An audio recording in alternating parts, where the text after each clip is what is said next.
the array of technologies, often referred to collectively as geoengineering, that potentially could help reverse the warming effects of global climate change. One that has gained my personal attention is stratospheric aerosol injection, or SAI. Our own government has been involved for decades, spraying chemicals into the air with no regard for the people those chemicals could be hurting. A method of seeding the stratosphere with particles that can help reflect the sun's heat in much the same way that volcanic eruptions do. An SAI program could limit global temperature increases, reducing some risks associated with higher temperatures and providing the world economy additional time to transition from fossil fuels. This process is also relatively inexpensive. The National Research Council estimates that a fully deployed SAI program would cost about $10 billion yearly. This is absolutely happening, and it's basically now openly admitted, even though you're getting kind of pushback from the EPA, but I don't think it's intentional. What I discovered around starting in 2007, I was working in bioenvironmental engineering in the Air Force. And like I had mentioned previously, I tried to debunk this.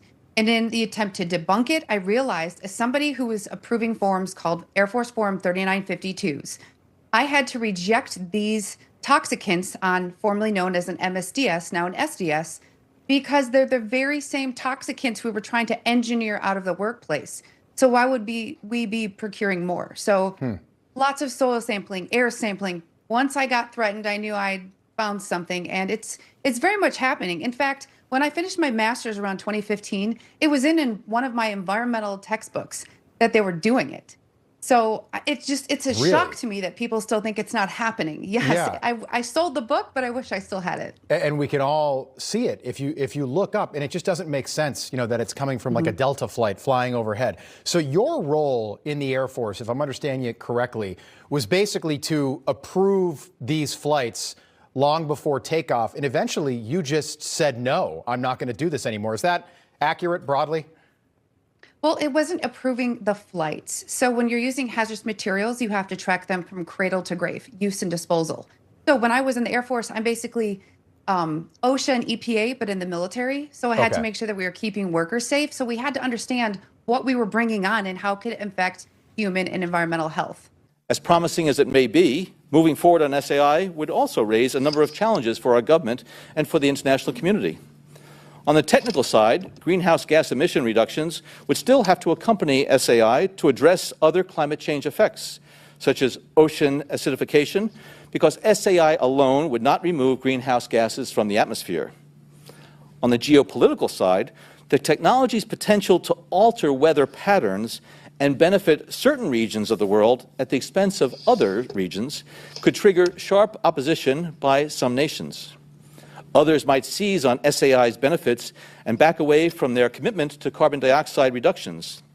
And as with other breakthrough technologies, global norms and standards are lacking to guide the deployment and implementation of SAI and other geoengineering initiatives.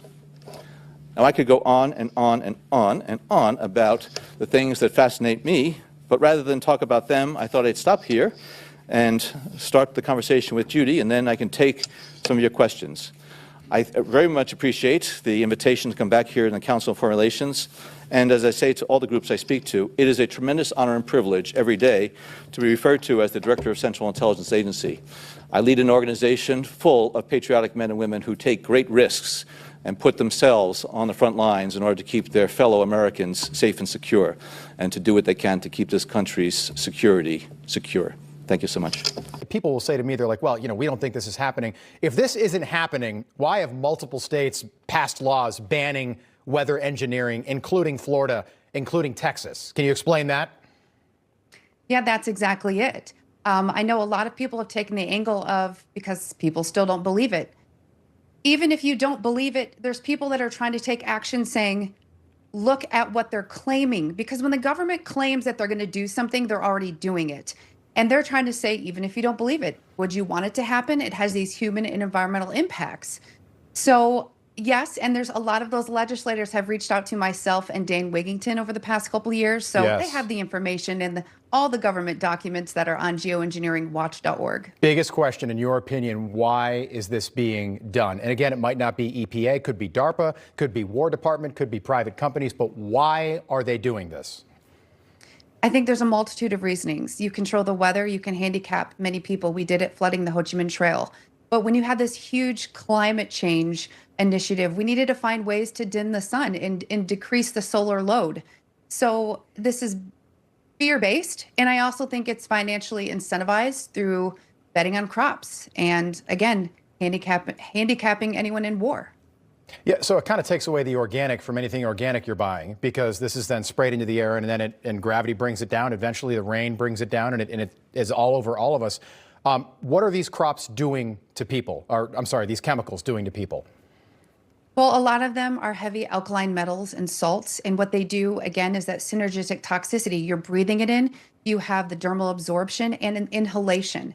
And it does depend on relative humidity and different weather patterns. Like I live in Michigan, so we have all seasons in the same day. Right. So the dissipation rates are faster. When you ingest that, it is eating away at your gut health. And the thing is when they're using strontium and barium, those things bioaccumulate in the bones, and it also displaces potassium. And if anyone's ever had low potassium, you know that causes a massive issue with your nerves and your heart, and it can mimic a heart attack. So we're getting massively bombarded because, again, different routes of exposure, and depending on where you live, you can be more exposed already because you have background elements in your drinking water. Jeez, it's so scary. Kristen, we appreciate you being with us again tonight. Thank you. Look forward to having you back. Kristen Megan, again, one of the only people willing to talk about this publicly. Thank you.